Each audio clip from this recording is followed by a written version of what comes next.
informasi dari Nabi sallallahu alaihi wasallam, selain daripada kurban dan haji, disunnahkan untuk berpuasa sunnah Zulhijjah, mulai dari 1 Zulhijjah. Jadi mulai dari tanggal 30 ini sunnah hukumnya berpuasa Zulhijjah, dan puncaknya nanti di hari ke-9 atau disebut dengan hari Arafah. Sedangkan hari ke-10 Zulhijjah itu sudah Idul Adha. Jadi puasa setiap hari sunnah sampai 9 hari. Nah, kenapa kita mulai memuliakan Zulhijjah dari awal Zulhijjah? Karena ada hadis Nabi yang menyatakan tentang kemuliaan bulan Zulhijjah. Kata Rasulullah, "Ma min ayyam al-amal as-salih fiha ahabbu ila Allah min hazihi al-ayyam, yakni ayyamul ashr." Tidak ada hari-hari yang orang beramal saleh di dalamnya yang lebih dicintai Allah kecuali orang-orang yang beramal saleh di 10 hari pertama bulan Zulhijjah. Jadi 10 hari pertama ini itu menjadi hari-hari yang Allah kali lipatkan pahala amal salehnya. Dan kita mulai berpuasa mulai dari 1 Zulhijjah. Nah, selain daripada berpuasa dimulai dari Idul Adha, itu ada anjuran untuk berkurban. Bagi yang berangkat haji, mereka berjuang dalam pelaksanaan haji, sedangkan kita yang tidak berangkat, kita berjuang agar bisa dan mampu untuk berkurban. Baik, kurban itu bahasa kita kurban. Bahasa fikih disebut dengan udhiyah. Udhiyah itu sesuatu yang disembelih. Dan kita lebih sering menyebut dengan kurban karena kurban itu artinya mendekat. Karena tujuan daripada udhiyah adalah untuk mendekat kepada Allah. Maka kita mengambil bahasa mendekatnya, yaitu kurban. Dan Allah pun dalam Al-Quran menyebutkan waktu kisah Habil dan Qabil, Allah menyebutkan fataqabbala, ketika Allah menyebutkan diterima salah satunya, dan di situ disebutkan kalimat kurbanan. Jadi tujuan daripada berkorban adalah mendekatkan diri kepada Allah. Dan pahala berkorban itu besar, sangat besar. Di antara keterangan yang menerangkan tentang kemuliaan berkorban dari hadis Aisyah radhiyallahu anha, hadis riwayat Al-Hakim, Ibnu Majah dan Tirmizi dengan derajat hasan gharib. Kata Rasulullah sallallahu alaihi wasallam, "Ma 'amila ibnu Adam yauman nahri 'amalan ahabbu ila Allah Ta'ala min iraqatid dam." Tidak ada amalan anak Adam yang berada di hari-hari nahar. Hari nahar itu hari menyembelih, disebut nahrun. Kalimat Allah, fasalli li rabbika wanhar, salatlah Idul Adha, lalu sembelihlah wanhar. Kenapa disebut nahrun? Nahrun itu nama batang leher. Jadi batang leher itu disebut nahrun, tempat diletakkan kalung. Maka disebut hari-hari nahar, yaitu hari menyembelih batang leher. Batang leher unta maksudnya. Maka tersebutlah nama nahrun. Hari nahar itu 4 hari, yaitu 10 Zulhijjah, hari raya, itu hari menyembelih. Kalau enggak bisa di hari 10, masih dibolehkan menyembelih di 3 hari berikutnya, iaitu 11, 12 dan 13 Zulhijjah. 11, 12, 13 Zulhijjah ini disebut juga dengan hari Tasyriq. Disebut dengan hari Tasyriq. Kenapa disebut dengan hari Tasyriq? Karena makna syarraqa yusyarriku itu artinya menjemur. Jadi 3 hari ini adalah hari menjemur. Apa yang dijemur? Daging yang disembelih di Idul Adha. Karena orang dulu itu tidak ada kulkas. Jadi penyembelihan dilakukan setelah salat hari raya, lalu kemudian dijemur dagingnya selama 3 hari untuk bisa dimakan berketerusan. Itu sebagai ganti menyimpan daging tersebut, maka disebutlah hari Tasyriq, hari menjemur. Baik, jadi Rasulullah mengatakan tidak ada amalan anak Adam pada hari-hari nahar, iaitu 4 hari tadi, yang lebih dicintai Allah kecuali iraqatud dam, kecuali menyembelih. Jadi di 4 hari ini amalan lain pinggirkan dulu, utamakan ada kurban. Jadi ada orang yang kadang-kadang tidak tahu mana yang lebih afdal. Kadang-kadang begini, dia berbuat baik. Contoh, dia mungkin bersedekah di hari raya mencapai 5 juta, tapi enggak ada kurban. Dia sedekah mencapai 5 juta tapi kurban enggak ada. Di sini Nabi ingin mengatakan bahawa lebih baik beli kambing dengan harga 3 juta daripada bersedekah 5 juta di 4 hari itu. Di 4 hari itu. Jadi utamakan dulu ada kurban. Ada sisa, silahkan berbuat baik yang lain. Jadi jangan sampai berbuat baik dengan harta kita tapi tidak ada kurban. Nah, ini maksud Nabi. Maka utamakanlah kurban. Lalu Nabi melanjutkan, innaha la ta'ti yaumal qiyamah. Nanti binatang-binatang kurbanmu akan datang di hari kiamat. Biquruniha, dengan tanduk-tanduknya, wa adlafiha, dengan lemak dan tulang-tulangnya, wa ash'ariha, dan bulu-bulunya. Jadi Nabi ingin mengatakan dia datang lagi nanti di hari kiamat tu, binatang yang kita kurbankan.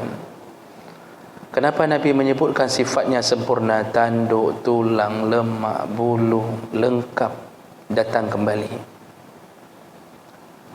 Ini karena kita di dunia telah mencincangnya. Jadi sudah kita tek-tek, kecil-kecil, kita masukkan ke perut kita. Kita berfikir dia tidak mungkin kembali. Ternyata dia kembali. Untuk apa kambing-kambing dan sapi itu kembali dengan tubuh yang sempurna? Untuk membela orang yang berkurban.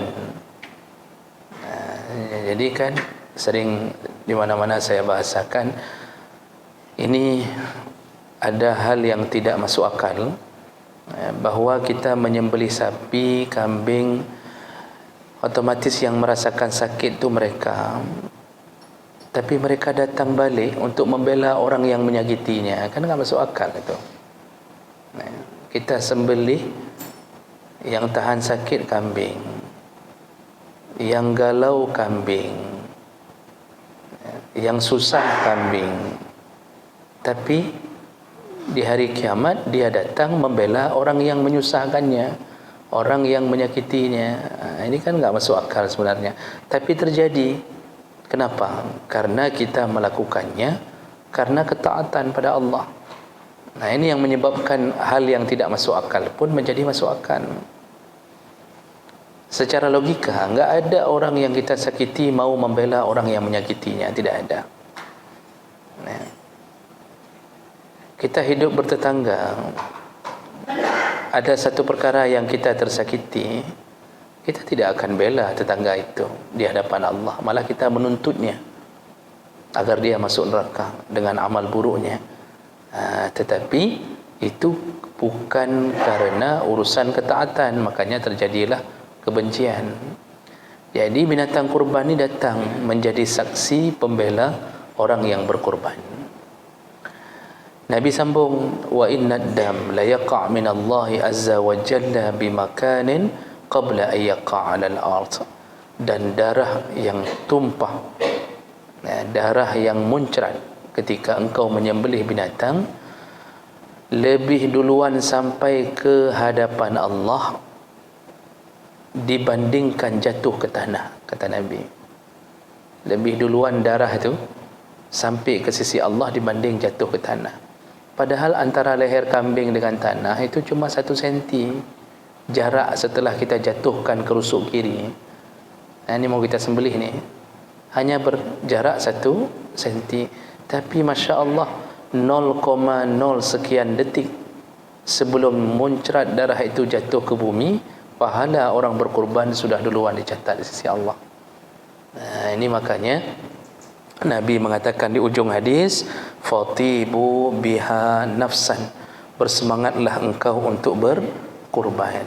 Diberi semangat oleh Nabi, bersemangatlah untuk berkurban, karena terlalu besar pahala kurban. Terlalu besar, rugi sekali orang yang melewatkan hari-hari Zulhijjah tanpa kurban.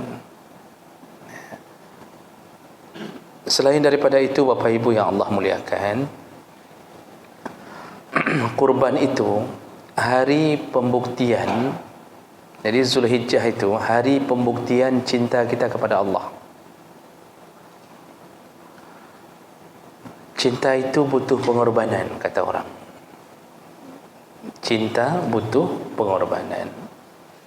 Nabi Ibrahim ketika ditantang oleh Allah untuk memilih Allah atau memilih Ismail, dan itu bahagian daripada cinta. Jadi seakan-akan Allah ingin mengatakan kepada Ibrahim, kamu lebih mencintaiku atau mencintai anakmu? Dan Ibrahim alaihissalam akhirnya memilih Allah. Dia lepaskan cintanya pada Ismail, dia sembelih untuk membuktikan cinta pada Allah. Ibrahim berhasil membuktikan cintanya. Ternyata Ismail tidak diambil oleh Allah, bahkan diganti dengan nikmat, iaitu diganti dengan kibas. Kita hari ini tidak ditanya lagi oleh Allah, engkau lebih mencintaiku atau lebih mencintai anakmu? Itu enggak disuruh lagi sembelih. Tapi hari ini kita ditanya Allah, engkau lebih mencintaiku atau lebih mencintai handphone barumu? Engkau lebih mencintaiku atau ingin mengganti gorden rumahmu? Jadi tantangannya sederhana-sederhana. Engkau memilihku atau engkau memilih untuk membayar kreditmu? Yang bayar kredit kan tetap bayar, cuma kurban itu bahagian pengorbanan cinta. Makanya orang yang kurban itu akan mendapatkan cintanya dari Allah. Dan satu perkara yang perlu kita ingat, semua binatang yang tidak pernah dijadikan sebagai bahan untuk berkurban atau untuk kebutuhan manusia, itu rata-rata punah. Punah. Harimau itu kita enggak butuhkan, makan tidak, kurban tidak, punah. Komodo punah, dimakan tidak, dikurbankan tidak. Rata-rata punah. Tapi coba lihat binatang-binatang yang kita butuhkan untuk makan, lalu kita kurbankan, tidak pernah punah. Tidak pernah ada sejarah yang mengatakan lembu, sapi, kambing setelah hari raya kurban hilang stoknya atau habis stok. Enggak ada. Bertambah-tambah, mereka beranak pinak. Ini apa ini? Bahasa apa ini sebenarnya ini? Sebenarnya Allah ingin mengatakan orang yang berkurban rezekinya tidak pernah punah.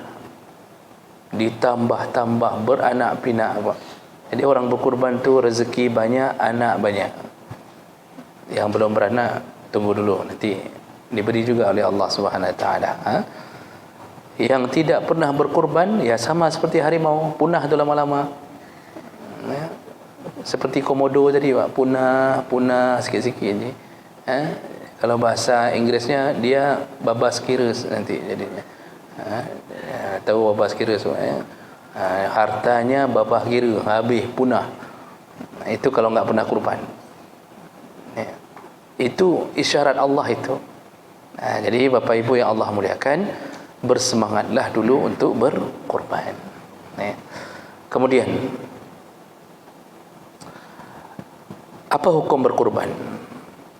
Di sisi mazhab Hanafi, innaha wajibah marratan fi kulli am 'ala al-muqimin min ahli al-amsar. Mazhab Hanafi mengatakan kurban itu wajib setiap tahun bagi seorang mukim yang tinggal menetap di satu tempat. Wajib setiap tahun dalam mazhab Hanafi. Kenapa mazhab Hanafi mengatakan kurban itu wajib? Beliau dan pengikutnya, ulama-ulama mazhab Hanafi, mengambil dalil pertama dari kalimah Allah, fasalli li rabbika wanhar. Salatlah Idul Adha, lalu sembelihlah. Bahasa sembelih dalam pandangan hukum adalah perintah, dan perintah itu wajib. Jadi wanhar wajib. Lalu dalil yang kedua diambil hadis Nabi yang menyebutkan man wajada si'ah, barang siapa yang sudah mendapatkan kelapangan harta, lam yudahi, tidak juga berkurban, fala yaqrabanna musallana, jangan dekat-dekat dengan musalla kami, jangan dekat-dekat dengan tempat salat kami, kata Rasulullah. Yang sudah punya uang tapi tidak juga berkurban, jangan dekat-dekat dengan masjid kami. Ini apa maksudnya? Nabi seakan-akan ingin mengatakan, engkau bukan bahagian umatku, engkau bukan bahagian dari kami. Ini bisa-bisa tidak dapat syafaat Nabi ni. Makanya bagi yang mampu, kalau tidak berkorban, itu dibenci oleh Nabi. Hadis ini dalam pandangan mazhab Hanafi, Nabi tidak mungkin mengancam sesuatu yang sunnah. Tidak mungkin ancaman Nabi pada yang sunnah, karena yang sunnah boleh ditinggalkan. Pasti Nabi mengancam pada yang wajib. Makanya kurban itu wajib, kata mazhab Hanafi. Makanya apa? Negara-negara bermazhab Hanafi itu seperti Pakistan, Afghanistan, itu kurban, hari raya kurban, menggila kurban, Pak. Semua kurban, rata-rata setiap rumah kurban. Itu karena memang di sisi mereka wajib.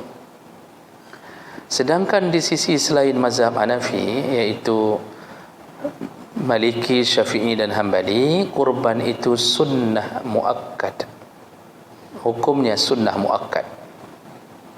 Wa yukrahu tarkuha lil qadir 'alaiha. Makruh hukumnya bagi yang sudah mampu berkurban tapi tidak berkurban. Makruh, dibenci oleh Allah Subhanahu wa taala. Dibenci ini bisa macam-macam efeknya. Bisa dicabut nikmat, dikurangi nikmat, dicabut keberkahan oleh Allah di atas hartanya. Tak pernah kurban, uang meledak-meledak, tapi tak pernah kurban. Makruh hukumnya. Kenapa selain mazhab Hanafi mengatakan sunnah muakkad? Karena ada dalil-dalil yang memalingkan makna kurban yang wajib. Jadi mereka mengakui dasarnya wajib, tapi ada dalil-dalil yang memalingkan makna wajib menjadi sunnah muakkad. Apa dalilnya? Di antaranya hadis dari Ummu Salamah, anna Rasulullah sallallahu alaihi wasallam qala, Rasulullah berkata, "Iza ra'aitum hilala Zulhijjah," kalau engkau sudah masuk awal Zulhijjah. Jadi tanggal 30 ni berarti hari Kamis, tanggal 30 ni hari Kamis. Kamis maghrib itu masuk, oh tidak, Rabu maghrib masuk 1 Zulhijjah. Itu berarti kata Rasulullah, kalau engkau sudah masuk 1 Zulhijjah, wa arada ahadukum ayudahi, barang siapa yang ingin berkurban. Kalimat itu wa arada, yang ingin berkurban. Jadi bahasa ini memalingkan makna wajib menjadi sunnah muakkad, tapi bukan sunnah biasa. Karena ancaman Nabi tadi, Nabi mengatakan jangan dekat-dekat dengan masjid kami kalau engkau tidak berkurban. Benci sekali Nabi. Maka menjadi sunnah muakkad. Jadi bahasa Nabi, wa arada, siapa yang merencanakan atau ingin berkurban.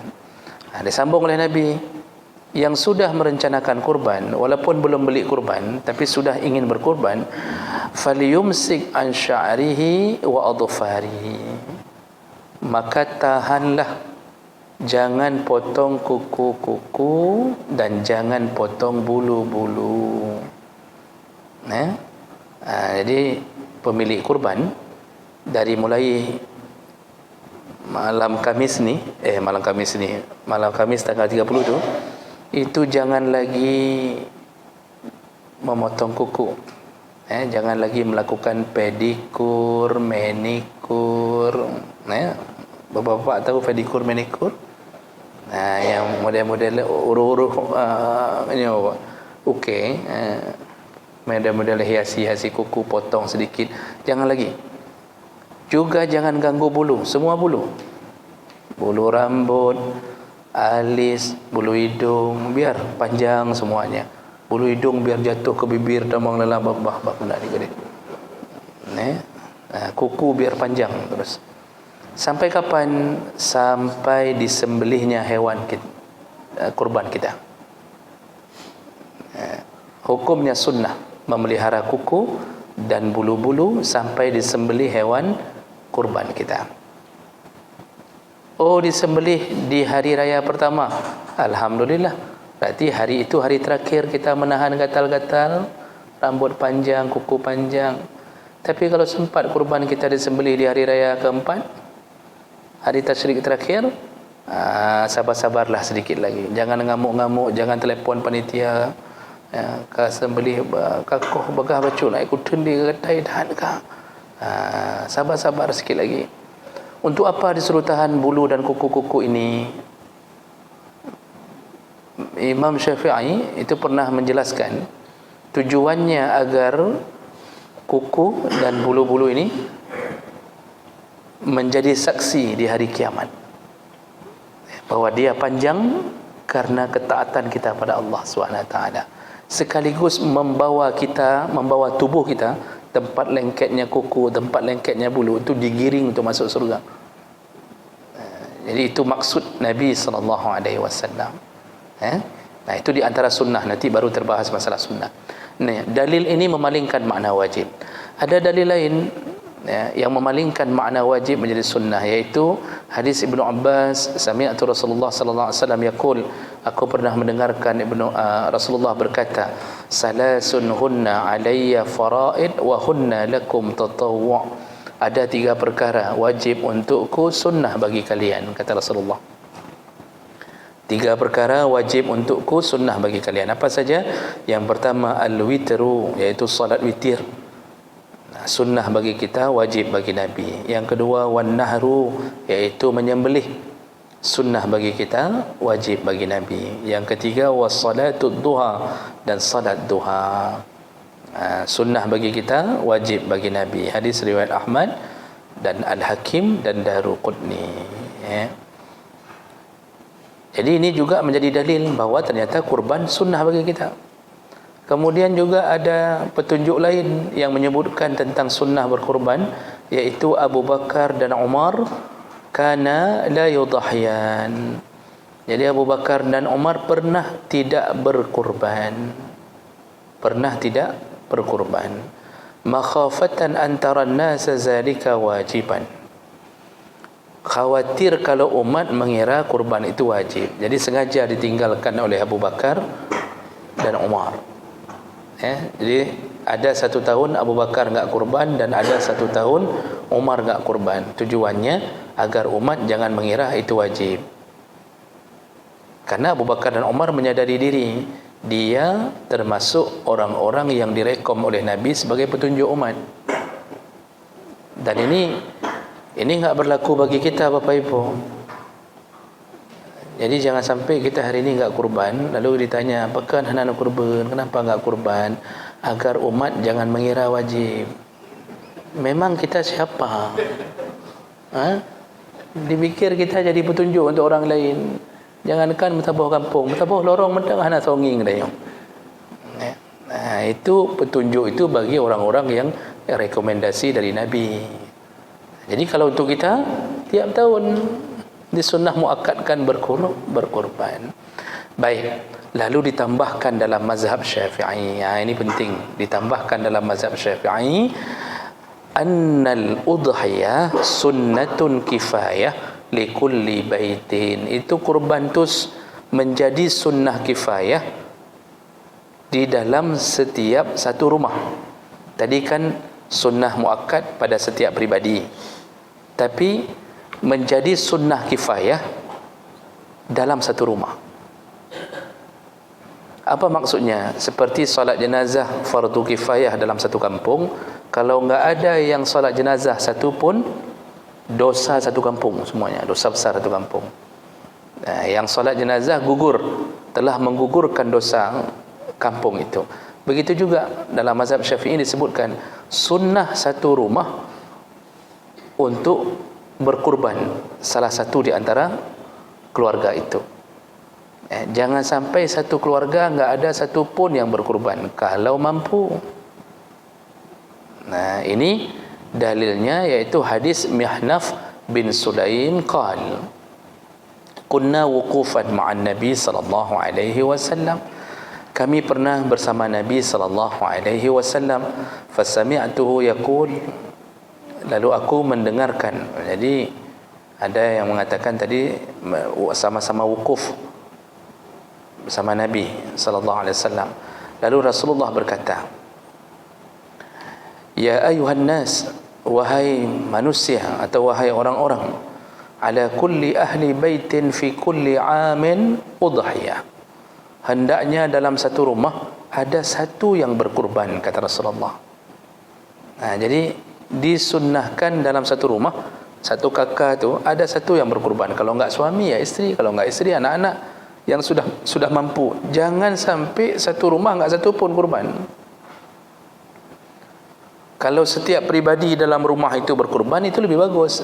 Suami punya kurban sendiri, isteri punya kurban sendiri, anak-anak yang punya kemampuan juga kurban, itu bagus.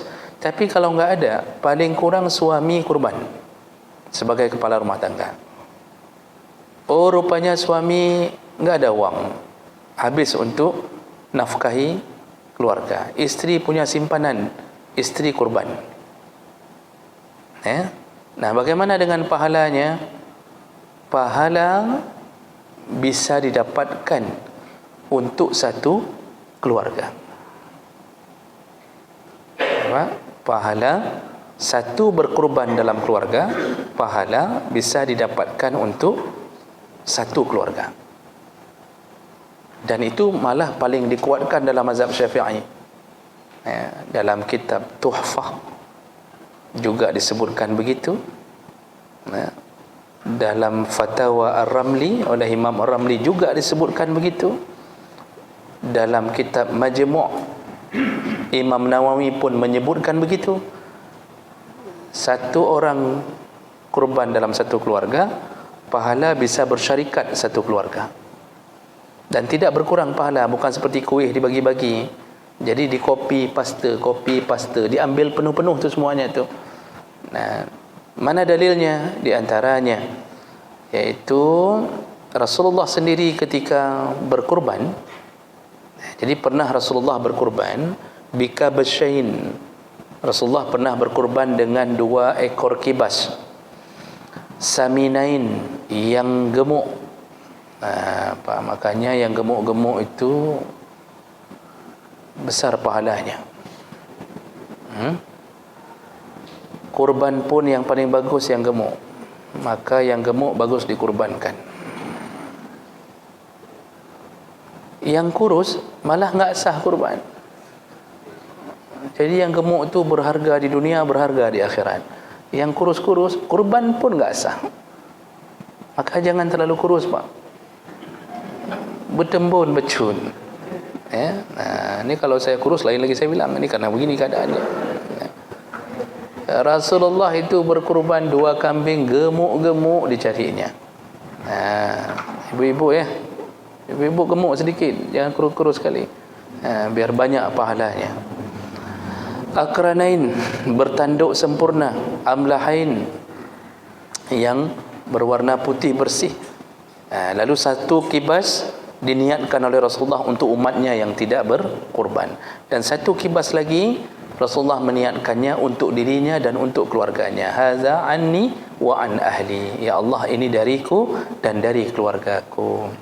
Lalu di masa Nabi ada hadis juga, ada seorang yang berkurban dengan seekor kambing, dia niatkan untuk keluarganya. Rasulullah tidak membantah, silahkan. Dia berkurban satu kambing dan dia niatkan pahala untuk keluarganya, dan Rasulullah mengatakan boleh. Jadi jangan ragu sehingga kita mengira yang dapat pahala hanya yang ditaruh nama. Akibat pemahaman seperti itu, isteri maksa suami untuk memindahkan nama,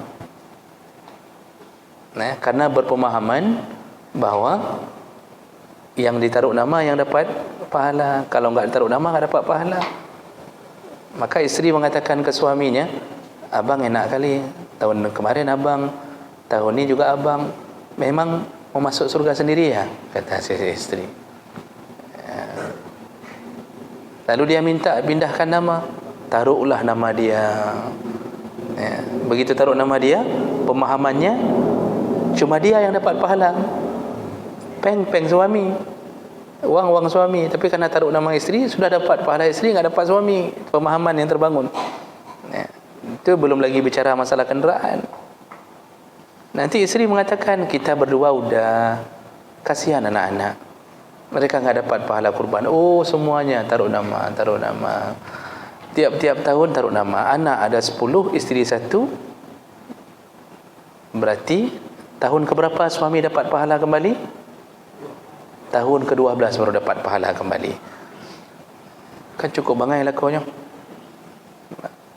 Itu pemahaman yang terbangun. Padahal biarkan suami berkorban dengan uang dia, taruh nama dia, dipastikan dapat pahala untuk semua. Bahkan para ulama sampai mengatur begini, Pak.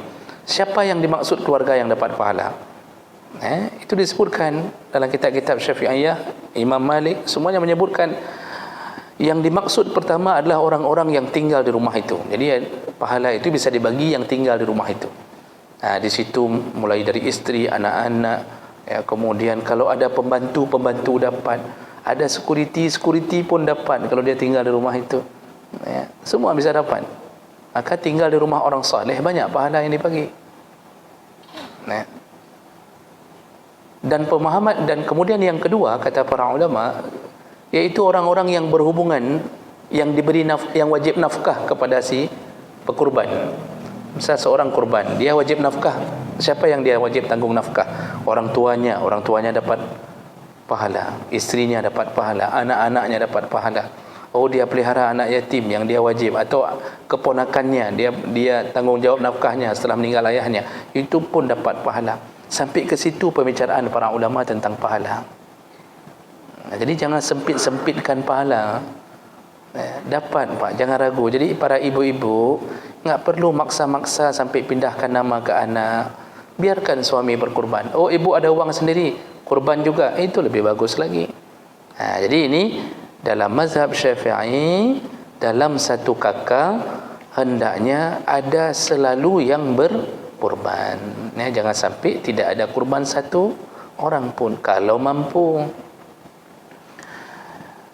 Baik, yang terakhir untuk malam ini, nanti kita sambung pertemuan yang akan datang biar ada waktu sedikit tanya jawab.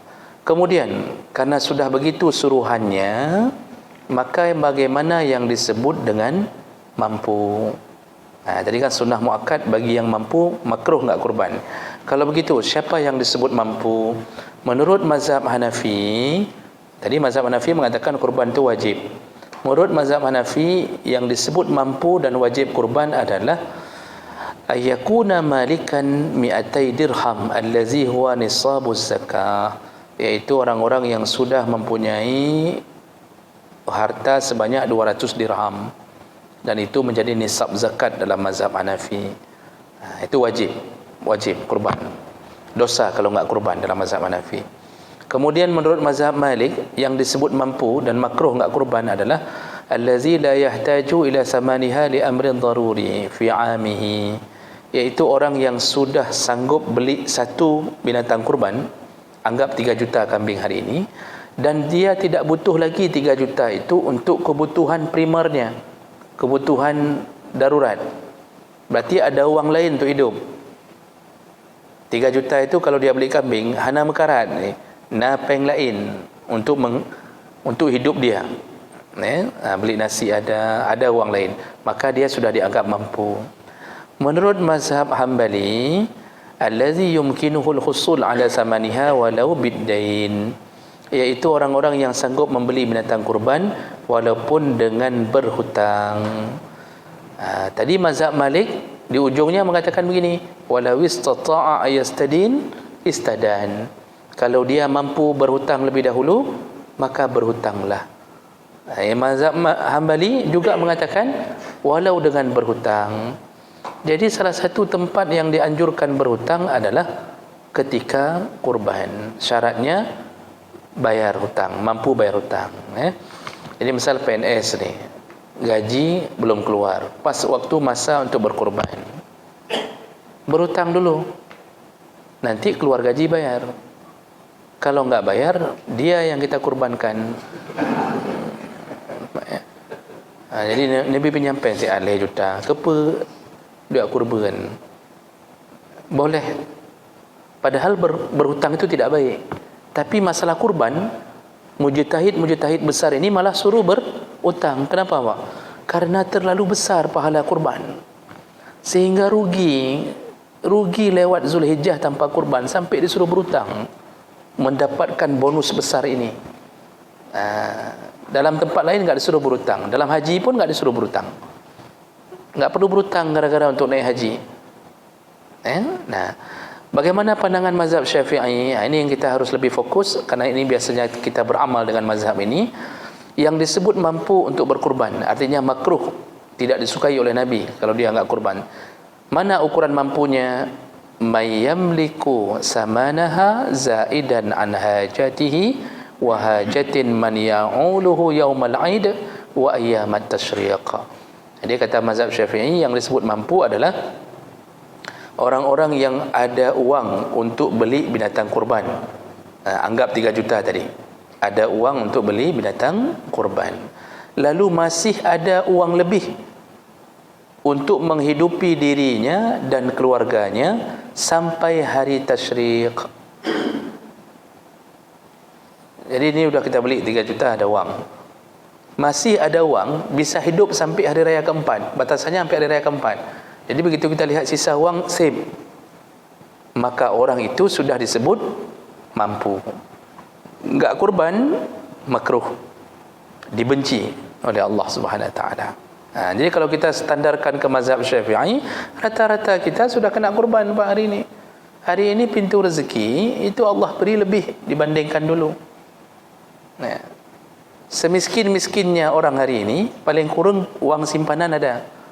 Apalagi kita yang kerja macam-macam walaupun honorer, ada uang 3 juta dan masih ada uang untuk bisa hidup sampai hari raya keempat, disuruh berkurban. Sayangnya kita yang bermasalah hari ini apa?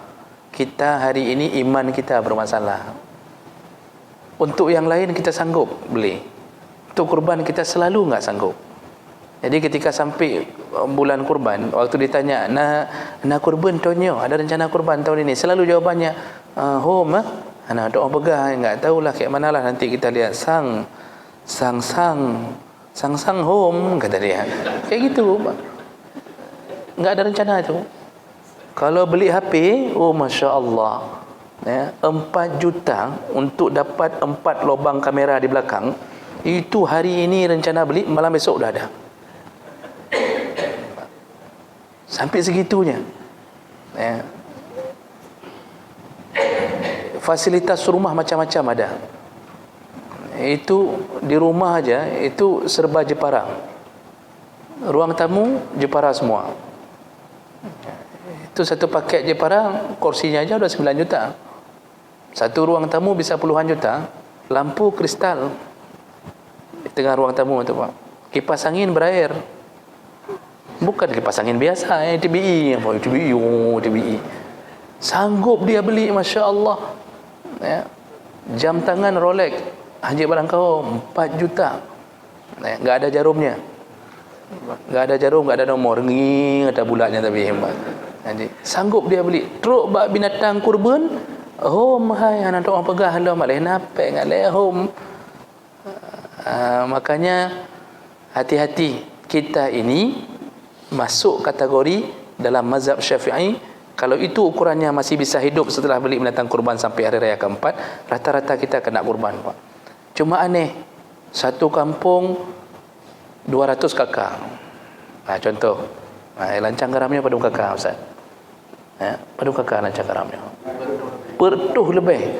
Waktu dihitung kurban, yang ada 50 kakak. Itu pun kalau ada. Kadang-kadang 49 kakak. Kemana yang sudah 350 kakak? Oh, kalau kirim ke kampung masing-masing, itu nanti juga ada masalah lain. Ya, mengirimkan kurban melebihi jarak boleh qasar salat makruh. Nanti ini di belakang, belum ini dapat nanti tahun-tahun 2024 kan teruk guna apa ayo. Sebab macam ciu. Nampak ikut yang keterangan masalah itu, memindahkan kurban ke daerah yang jauh, yang melebihi jarak boleh qasar salat makruh. Syafi'i mengatakan begitu, Malik mengatakan begitu, Hanafi mengatakan begitu. Makruh. Jadi jarak yang boleh qasar salat berapa? 90 km. Kalau kita pindahkan lebih daripada 90 km, kalau mazhab Syafi'i malah mengatakan bukan makruh, malah enggak sah kurbannya.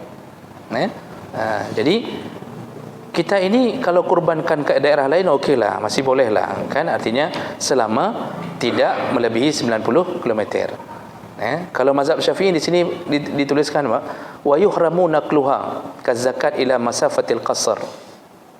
Tidak boleh memindahkan kurban, haram melebihi jarak boleh qasar salat, seperti zakat 90 km. Jadi kalau ke Biren aman, baru 60.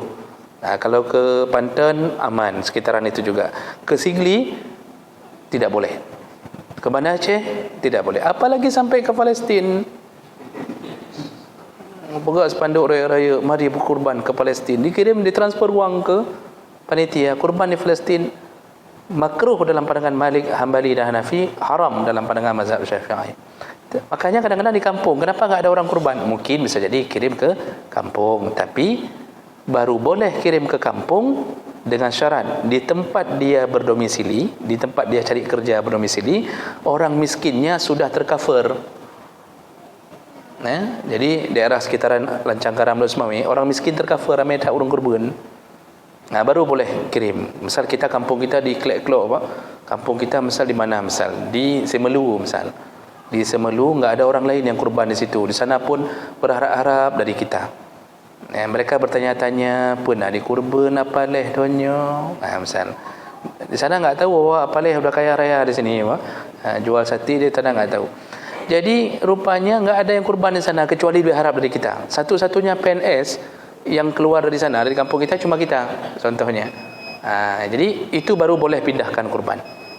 Selain daripada itu, jangan pindahkan kurban melebihi jarak 90 km.